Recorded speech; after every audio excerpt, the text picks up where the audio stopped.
Corona ने दुनिया में जो प्रभाव पैदा किया, उसने पूरी मानव जाति को हिलाकर रख दिया है। इन परिस्थितियों के बीच आज का बजट भारत के आत्मविश्वास को उजागर करने वाला है और साथ ही दुनिया में एक नया आत्मविश्वास भरने वाला है। आज के बजट में आत्मनिर्भरता का विजन भी है और हर नागरिक, हर वर्ग का समावेश भी है।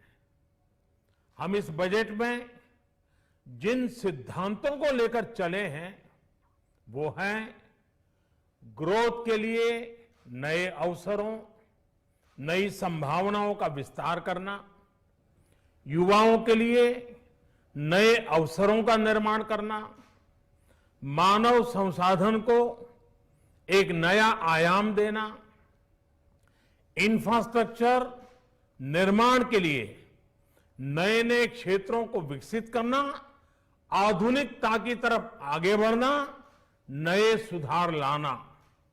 साथियों, नियमों और प्रक्रियाओं को सरल बनाकर आम लोगों के जीवन में ईज ऑफ लिविंग को बढ़ाने पर इस बजट में जोर दिया गया है।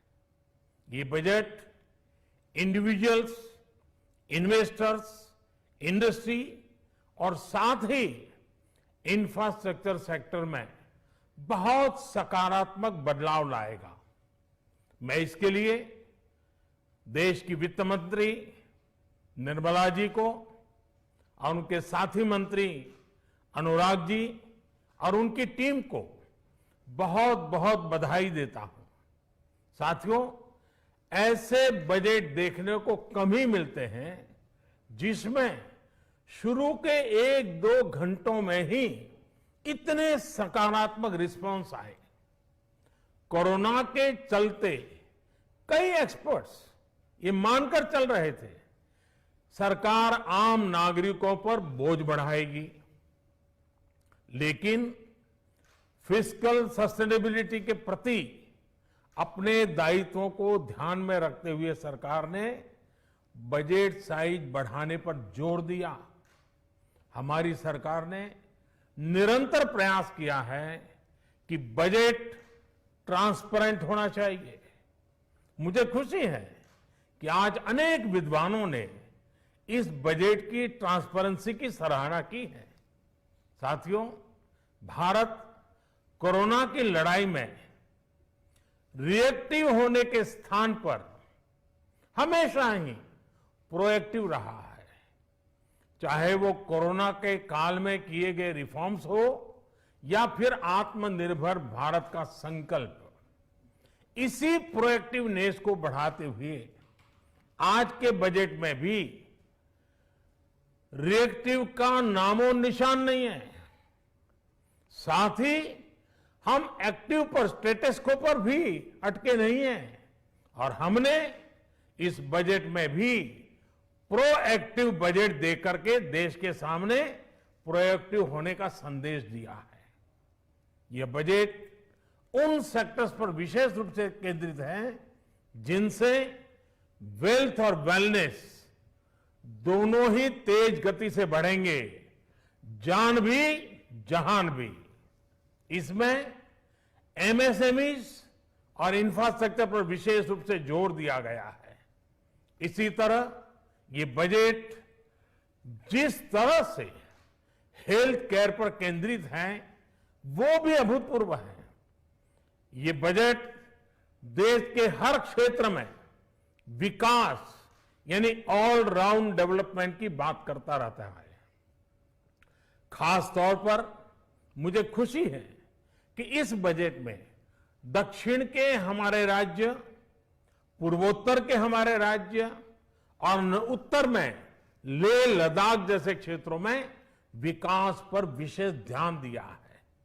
ये बजट भारत के कोस्टल स्टेट्स जैसे तमिलनाडु, केरल, पश्चिम बंगाल, इनको एक बिजनेस पावर हाउस बनाने की दिशा में एक बड़ा कदम उठाए।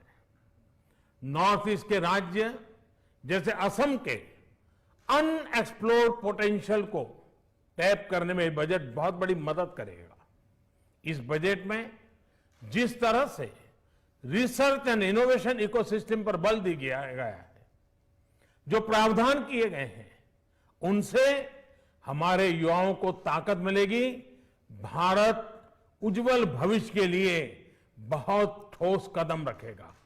साथियों, देश के सामान्य मानवी का, महिलाओं का जीवन आसान बनाने के लिए उनके स्वास्थ्य, स्वच्छता, पोषण, शुद्ध जल और अवसरों की समानता, इस पर इस बजट में विशेष बल दिया गया है। बजट में इंफ्रास्ट्रक्चर पर खर्च में अभूतपूर्व वृद्धि के साथ साथ कई व्यवस्थागत सुधार किए गए हैं, जिसका बहुत बड़ा फायदा देश में ग्रोथ और जॉब क्रिएशन, रोजगार के लिए बहुत लाभ होगा।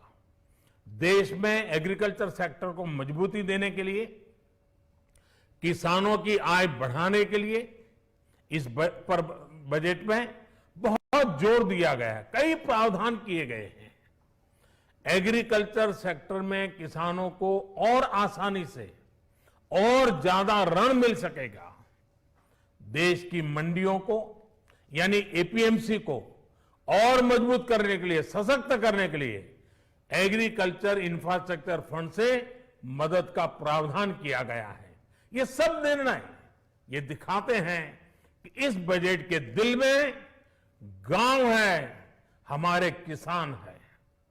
एमएसएमई सेक्टर को गति देने के लिए, रोजगार के अवसर बढ़ाने के लिए इस बार एमएसएमई सेक्टर का बजट भी पिछले साल की तुलना में 2 गुना से ज्यादा कर दिया गया है। साथियों, ये बजट आत्मनिर्भरता के उस रास्ते को लेकर आगे बढ़ा है जिसमें देश के हर नागरिक की प्रगति शामिल है। ये बजट इस दशक की शुरुआत की एक मजबूत नींव रखने वाला बजट है।